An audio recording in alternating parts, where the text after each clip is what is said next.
to another episode of The Successful Woman's Mindset. My name is Galit Ventura-Rozen. I am co-founder of Everyday Woman TV, a business coach, and a commercial real estate broker. One of my favorite things to do in the whole world is to spotlight women that are not just making a difference in the world, but are also helping others succeed and make a difference as well. Today, I have the honor of having this fabulous guest that's joining me, Aimee, and it's Laliberte. Did I say it right, Aimee? Yes, you did. Yay! Welcome, welcome. Thanks for having me, Galit. It's great to be here. Now tell me where you are. Where are you located? So I am in upstate New York, specifically 2.5 hours north of New York City. Okay, beautiful. Yes. I love it. I love it. I was actually born in New York, which most people do not know because I moved to the West Coast when I was about 4.5 years old. Oh, okay. So, yeah, and I have lots and lots of family. So we love going to visit. We're mostly visiting Manhattan, Staten Island, the areas that are a little bit southern from you. But I love that you're here. I love that I'm on the other side of the coast. I know. In Las Vegas, we'll call it the desert more than the coast, right? Well, I'm going to share a little bit with everybody about you. I know it won't do everything you've done justice, but just a little bit to give them a little information about who you are. And then I'm excited about jumping into our topic today, which is cultivating your relationship with money. That's going to be fun. So let's go. Aimee Laliberte, what a beautiful name, is owner of My Virtual CFO. As the owner, Aimee is a trusted profitability advisor to 6- and 7-figure business owners who are tired of being behind in their books. I know nothing about that. Right? And are ready to uncover blind spots, course correct, and ultimately get more profitable. She's also a certified life and money coach and works with business owners who seek greater confidence to attract and build wealth. I love, love, love this. And one of the things I always say is I never edit my episodes. And I kind of do that on purpose to show people, because sometimes when they see this perfectly edited video, they're like, oh my God, she's so good. I go, no, I make mistakes too. So Aimee, let's jump right in. First and foremost, how does someone get into the field of being a virtual CFO? So, I mean, I think that there's like a traditional way and there's like a non-traditional way. Sure.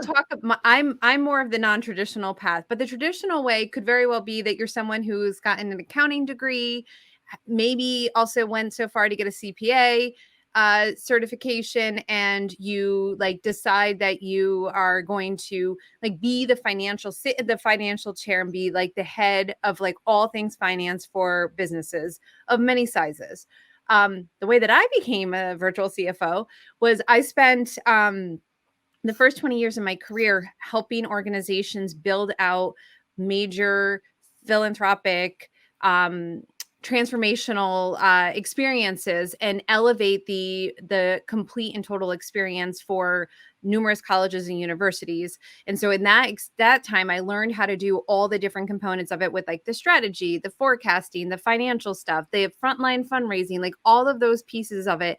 And what happened was that, so I would be like, the person overseeing the financials. I would be the person who was like helping build out the strategy. And it all sort of culminated with the realization that a lot of business owners don't get into business to do their financials. Of course not. Right. That's no fun. Why would anybody want to do financials? I mean, I do. I know. And I say that in a fun way because I know so many people that are watching and listening could so relate. We chatted about this a little bit before we went live, that people typically start their own business to do something that they love, or they want to help others. Some people just do it for the money, whatever works for you. Right. But one of the things is that most people, not all, most people that get into business, they've never run books. They've never had to deal with debits and credits and bank statements and taxes and so on and so forth. So I can joke a little bit about that because I'm a business owner and have a little fun with you, Aimee, because obviously that's why someone like you is needed. Someone that's so passionate, that loves it, that knows what they're doing. I mean, it just makes sense to me. And I'm excited because with your expertise, you're going to be talking to us a little bit about cultivating your relationship with money. And then we'll circle back after we give everyone a few tips about how they themselves can help or get help in this area of the books, which is an important piece of success, in my opinion. So, absolutely. I couldn't agree with more. Well, what should we start with? Cultivating your relationship with money. Take us there. Yeah. So I think that, whether there is a level of awareness or not, you have a relationship with money. It very well might be one of avoidance. It very well might be one that's like you're in complete lockstep and it's this harmonious, beautiful thing. But if having a relationship with money is something that is happening in your life and has been happening in your life for quite some time. And so just the first step is like really just elevating the awareness around you have a relationship. Now the next question is what is your relationship status? Are you in an avoiding relationship? Do you flirt with money and just are like, oh yeah, it's fun? Or do you have like super intention in regards to your relationship with money and how that serves and supports you in your life and what you value and what you want to give and receive from this one precious life that we are all living here together. So it's really about like just having that first level of awareness and then deciding, am I happy in this relationship? Do I want more from this relationship? And chances are, if you're someone who has that's afraid of money, thinks that they're bad at managing money, or any sort of limiting belief around money, the answer is probably that you want to cultivate a much grander relationship with money, but you just don't know how. I love that that was your first tip. I have to stop there first because to me, that's the one tip that most people miss. That's the one step that they're not, going there, aware of, is you've got to have an awareness of your relationship with money. Good, bad, ugly, amazing, does not matter. So I love that you started with that. And I think it's so important for everyone to just kind of stop for a second and be like, wait, what is my relationship with money? How can people know what that is for them, Aimee? So it's really just asking the question, how do I feel about money? What is my relationship with money? And just close your eyes, like just sit for a moment. And then what are the thoughts that come up? And once you start writing those thoughts down, that's where the awareness comes in. That's where you're going to see exactly where you are in the current relationship with your money. And then you can decide after that. And what will happen is you'll have all these thoughts. And some of these thoughts are going to be like completely contradicting the thought prior to it. And that's totally normal. That's totally fine. Nothing has gone wrong. But there is like a belief structure around your relationship with money and how you engage with it. And you get to decide once you have that, then it's like, is this serving you? And do you want more? Do you want less? And again, there's not a right or wrong answer. I think that so often we are told that there is this right way, there's this one size fits all approach to money. And I just do not agree with that. I think that there are lots of different ways to have relationships with money. And for sure, what my role is to help my clients understand what that relationship is and then create their financial goals and then achieve them by like using their relationship with money. Because if I were to tell someone, I recommend that you do this, and it's completely against what their relationship is and what their values are, it will never work. And so really just knowing that, like, the awareness, ask yourself where you are. Does that relationship serve you right now? What would you like to change about that relationship? And then you can proceed. Yes.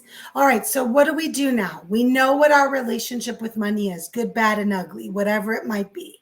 And of course, it also changes throughout your time of life. What is it we do next now? Okay, we're aware. Okay. So, I mean, it really comes down to like, what is it that you like? What are your financial goals? And it doesn't mean like, and I don't mean like, it could very well be something as like, I want to put a down payment on a house, or like, I want to leave my 9-to-5 job. I want to retire early. It doesn't matter. Whatever those financial goals are, and whether they're short term or long term, like what are they and where are you with that? So then really just once you understand where you are in the present moment, and then you start to map out the goals, you're going to see some friction is what's going to happen, because you may not, like, you might have a whole list of goals that you've never really told yourself the truth about. And you're going to want to be able to, like, just understand that there's a level of discomfort. And that doesn't mean that you need to stop doing the work. It just means that, like, again, you are stepping into a future version of yourself, and that you're starting to contemplate that. And that's part of, like, building a deeper relationship with money, because you're So putting some context and frame around that. So true. That's so true. And I love everything you're saying. It's so similar to a lot of my talks, Mhm. right? You can't know where you're going if you don't know where you want to go. And I Right. love that you started with awareness. I use that all the time in different talks, nothing to do with money, but just mindset. And Mhm. then now, after awareness, okay, what are your goals? What do you want to accomplish? How can you strengthen your relationship with money or change it if you don't know where you want to go? So it's really important. And what do you want? You use these perfect words that I love. What do you want?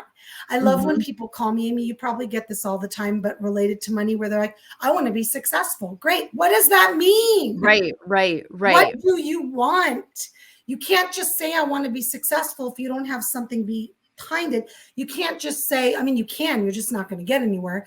It's not going to benefit you if you say, I want to have a better relationship with money, but have no idea what your goals are to get you there. Okay, so now I know my goals. I'm Mhm. aware of my relationship with money. What do I do next? So this is where it really starts to like, it really depends on the type of person that you are. Are you someone who is multi-passionate and wants to pursue three different goals at the same time? Okay. If that's you, then, like, then what are your top three? And then, like, then we can start, like, cultivating, like, okay, what do we think the next step is? I think one of the things that happens so often is that you, like, create this big goal. So let's just say, for example, it's, I want to leave my 9 to 5 because I want to start my own business. Okay. And so they're looking at the final destination, and they're going to, like, they're going to see the overwhelm and experience it, and perhaps might be like, this is impossible, this can never happen. And all I want you to do is just take a time out, breathe, and what is the next step that you need to take? Like, do you know what this business is that you want to create? Like, do you, like, and again, like, how do you, like, your relationship with money? Do you have enough savings that you could leave your 9 to 5 job now? Or are you someone who doesn't like to take that level of risk and want to, like, create a plan where it's, I'm going to start this business and I'm going to start taking steps towards that. When I hit a certain revenue threshold, I'm going to go to part-time, and then I'm going to keep going, and then I'm going to eventually just be out of the 9 to 5 and, like, fully into my business. So it's really starting to break down the steps into little small bite-sized pieces that become really Mhm. tactical and easy for you to digest, because again, we are building a bridge. But it's like, one, like, plank at a time is how we go there. We don't just, like, leap ourselves over there. That's not, and I think so often, I think people think that when they set financial goals, and if somebody hits this, like, incredible milestone, they think, like, oh my God, I did that in, like, less than a year.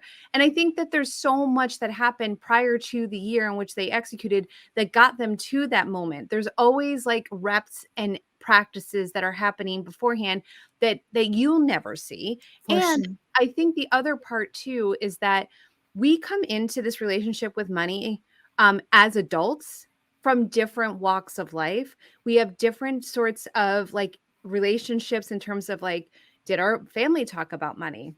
Mhm. Were they transparent, or was it something that you weren't taught, you weren't allowed to talk about? Mhm. Um, do you have, like, a basic understanding of financial literacy? Chances are you may not, because in our country, we haven't done a great job with having really solid financial literacy in our public education system. And then finally, have you had any sort of financial trauma that has not been processed? If there is work to do, before you even get started, that's not a problem. I mean, that's like the most beautiful part of being able to know that the journey is different for all of us, and this is not a race. We are not competing against each other. We are all just on our own paths, doing the work that we intentionally choose to do. When you're in a relationship with money, an intentional relationship with money, you are choosing to do this. No one's forcing you to do it. No one's telling you you must do it. You are going down that path with super intention and total choice. Agreed. And it's so funny to me. We didn't talk about your steps before we got on today to do the interview. And I swear it's like you're talking about one of my talks, Goal Achieving Success. I love the last tip. The one thing that stood out to me the most was the bite-sized chunks, because people get so overwhelmed, and you really touched on that so perfectly. Mm-hmm. Oh my gosh, I have this plan, and this is what I want to do, and this is how I want to get there. I also love that you said the number 3. That's something I do a lot too. I like to make 3 goals for each business, and mm-hmm. those are the main goals that have umbrellas that come out of them. But those that are listening and watching, a lot of times when you make a goal, it becomes very overwhelming. What Aimee did was give you a really easy way to break it down into small steps. So keep breaking it down until you get to a step that doesn't feel overwhelming. Mm-hmm. And I love what you do, Aimee. Aside from getting hired as a virtual CFO, you also work with people to help them with their relationship with money through mm-hmm. life coaching personally. So you don't even have to own a business. You could be somebody individual that's going, I really don't like this idea of living check to check. Why am I doing this? What can I change? Or like you said, it could be someone wanting to leave their 9 to 5. It could be someone trying to get out of debt. It could be so many different things. Would you share with everybody how they can get a hold of you and they can learn more about working with you? Absolutely. So my website is myvirtualcfo.co. So I have 2 different offers. One is one-on-one, and one is a group program called the Finance Edit. And they're designed for business owners at various levels of their entrepreneurial journey. And I can also be found on Instagram at myvirtualcfo. Oh, I love it. Nice and easy and so clear. Talk about a title that just works, right? Yeah. I love that. I love that. Well, Aimee, thank you so much for joining me today. I really appreciate you taking the time talking about cultivating your relationship with money. I think that's an important one that so many people do not take the time to stop and look at. Thanks. Thanks for having me. I appreciate it. You're very welcome. Thank you so much, everybody, for watching or listening to another episode of The Successful Woman's Mindset. My name is Galit Ventura-Rozen, and I will see you next time.